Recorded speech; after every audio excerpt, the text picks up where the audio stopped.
Buenas tardes, somos el equipo número 4, el cual está conformado por Kevin Daniel Sánchez Díaz y Alan Montero Ranzón para la materia de cómputo de alto desempeño. Le vamos a presentar dos problemas y sus respectivas soluciones.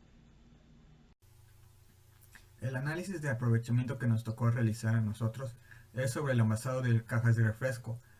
Tenemos que hacerlo con dos alternativas. Son 7 etapas para la elaboración de la caja de refresco y aquí vemos tanto la etapa con el tiempo secuencial que será en la que se tardaría cada una de las etapas. Ahora, en esta tabla tenemos lo que es el número de personas asignadas a cada una de las alternativas, tanto de la alternativa A como de la alternativa B, y la etapa que le corresponde cada una de las personas. Y esas serían las restricciones. La etapa F y la G serían las últimas a realizar, y la etapa A sería la primera. La etapa A, las siguientes que le vienen serían la B y la C.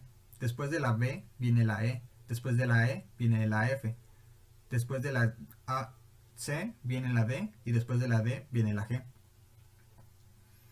Ahora procederemos a ver lo que es la alternativa secuencial, que es esta. Aquí podemos ver que para la primera caja son 23 minutos. Esto lo podemos comprobar si sumamos todos estos. El tiempo secuencial: 2, 4, 8, 10, 18, 22 y 23. Por eso nos da un total de 23 minutos para una sola caja en modo secuencial. Para la segunda caja, como se va a realizar el mismo proceso, simplemente lo ponemos a un lado y ya nos da un total de 46 minutos. Esto sería para la alternativa secuencial. Ahora, para la alternativa A tenemos igual las etapas. Entonces, para la etapa A, como es la primera, puede ir seguida. Después de la etapa A1 viene la etapa A2. La A1 sería de la caja de refrescos de la primera caja de refrescos. La A2 sería de la segunda caja de refrescos. Como no tiene una restricción para empezar, la empezamos desde el cero. Ahora, para la B y la C, como podemos ver aquí, para la B y la C tiene que haber terminado A.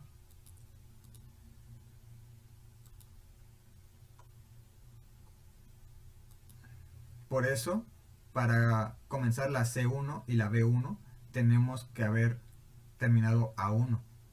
Para comenzar C2 y B2, tenemos que haber terminado A2. C1 tenemos, para C1 tenemos 2 personas y para B una persona, como podemos verlo aquí. Igual. Ahora, para que comience para que comience D, tiene que haber terminado C. Y para que comience E, tiene que haber terminado B. Por eso está de esta forma.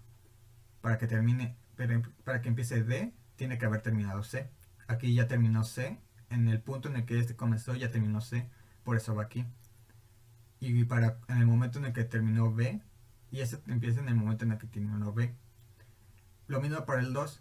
Cuando termine C2 y B2 respectivamente, empiezan D2 y E2 respectivamente. Para lo siguiente, F va después de E y G va después de D. F va después de, aquí está, después de E, y G va después de D. Como podemos ver, igual para la G2. Aquí podemos ver un espacio en blanco, pero no, a diferencia de las demás, donde cuando terminaba la D1 podía comenzar la D2, este no es así. Porque para comenzar la G2 debería de haber terminado no solo la G1, sino también la D. Como podemos ver aquí, termina la D y va la G2. Y una vez que termina la F1, que es la última en realizarse, se termina la primera caja. Aquí podemos ver que termina en el 8. La segunda caja termina en el 10, cuando ya todos los procesos de la segunda caja de refrescos son terminados, dando un total de 10 minutos con 12 personas. Ahora la alternativa B es esta. Tenemos igual. Esta parte es igual. ¿Por qué? Si podemos ver, la primera parte A, B y C son equivalentes en la alternativa A y en la alternativa B. No hay cambio. Pero aquí en la etapa D ya hay un pequeño cambio. Que en lugar de una persona se requieren dos. Por eso se divide en dos personas esto. Igual para la etapa E. Para la etapa E se necesitan 5 personas, como podemos ver aquí. 5 personas en lugar de 4. Una vez que termine la etapa D, comienza la etapa G. Y una vez que termine la etapa E, comienza la etapa F. Una vez que terminamos la etapa D1, no pueden empezar la etapa D2 porque necesita que la etapa C termine. Entonces termina la etapa C2 y comienza la etapa D2. Termina la etapa B2 y comienza la etapa E2. Una vez que termine la etapa D1, comienza la G1, como podemos ver aquí. Después de D, comienza G. Y una vez que termina E1, comienza F1. En este caso, F1 sigue siendo la última en terminar. Por eso cuando termina esta etapa, se nos dice, como F1 es la última etapa, es la que determina cuándo termina la caja. En este caso termina en 6.93 periódico, o redondeado en 7 minutos. Ahora la etapa 2, igual. Cuando termina E2, comenzaría F2. Y cuando termina F2, terminaría la caja, porque es la última etapa de la segunda caja. Y en este caso termina en 8.93, como podemos ver aquí. Entonces la alternativa B hace 9.83 minutos con 15 personas. Ahora, ¿cuál de las dos alternativas es mejor? Aquí podemos ver una pequeña comparación entre la alternativa A y la alternativa B. Aquí podemos notar varias cosas. En la alternativa B termina antes. ¿Esto significa que es mejor? No necesariamente. ¿Por qué? Podemos ver que la etapa B sí termina antes, pero necesita 3 personas más. La alternativa A necesita 12 personas y la alternativa B necesita 15 personas. Entonces, usando 3 personas más, solamente logramos mejorar 1 minuto. Esto no aprovecha tan bien los recursos como se debería. Por eso es mejor la A. Porque a pesar de hacer más tiempo, solo es un poco más tiempo y se utilizan menos personas. También podemos ver que en la alternativa B hay muchos tiempos muertos. Por ejemplo, después de la D1 hay mucho tiempo muerto para comenzar la D2. En la E1 hay mucho tiempo muerto para comenzar la E2. Y así con todas las demás D1, E1, F y G. Hay mucho tiempo muerto en estas. En la alternativa A solo hay un tiempo muerto entre G1 y G2.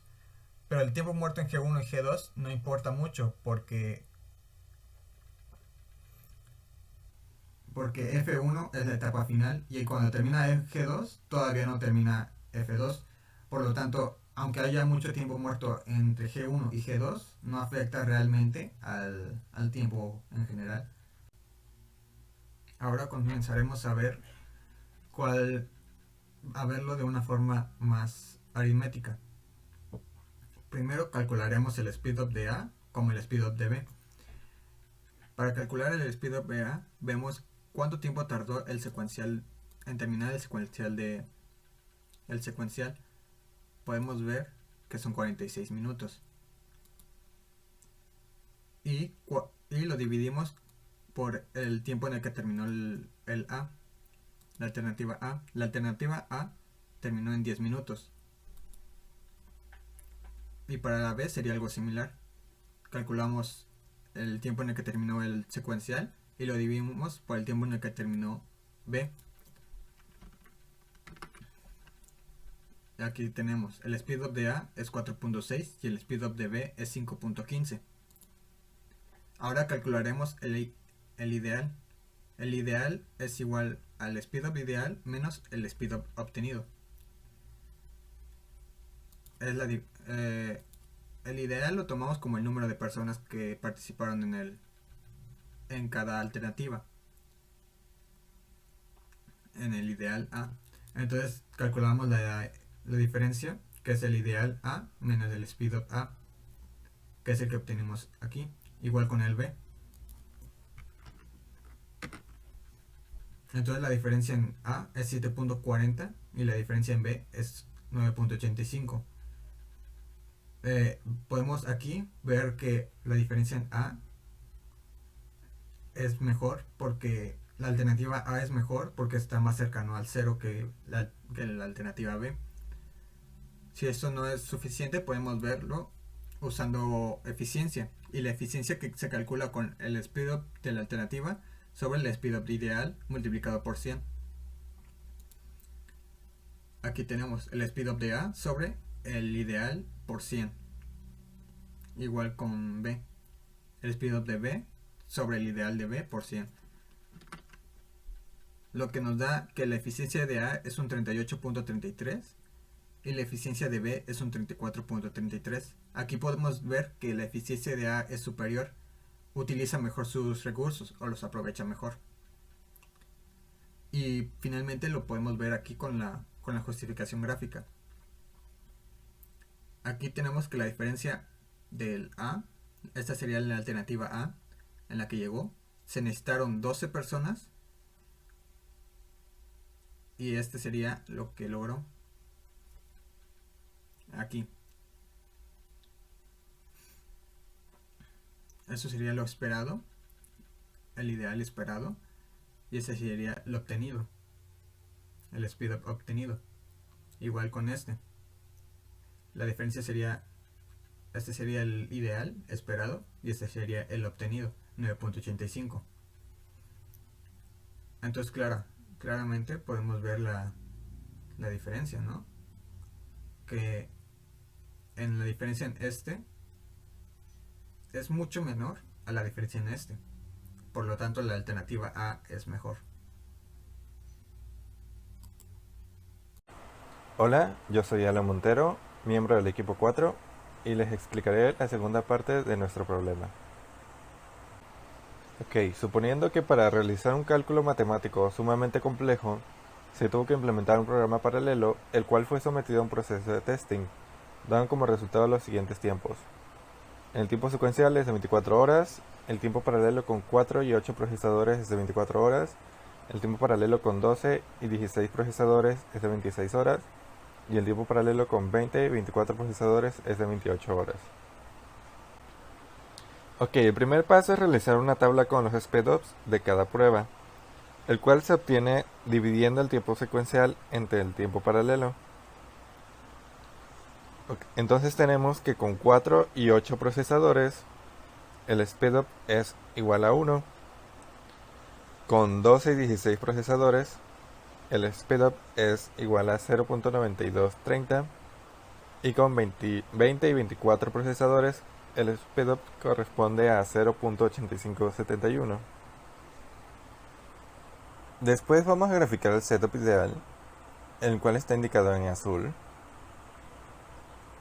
Y también vamos a graficar las pruebas con 4, 8, 12, 16, 20 y 24 procesadores, los cuales están indicados en rojo.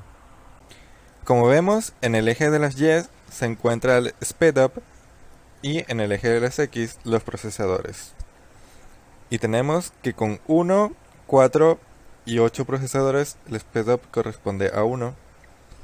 Con 12 y 16 procesadores, el speedup corresponde a 0.92.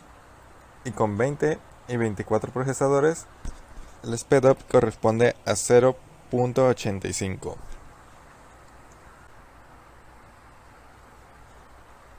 Y como podemos percibir, al aumentar el número de procesadores más allá de 1, el speedup no crece, por lo cual existe un desaprovechamiento de los recursos. Y podemos concluir que no es necesario implementar más procesadores, ya que el speedup ideal se alcanza con un procesador, o sea, de manera secuencial, como se puede observar en el gráfico.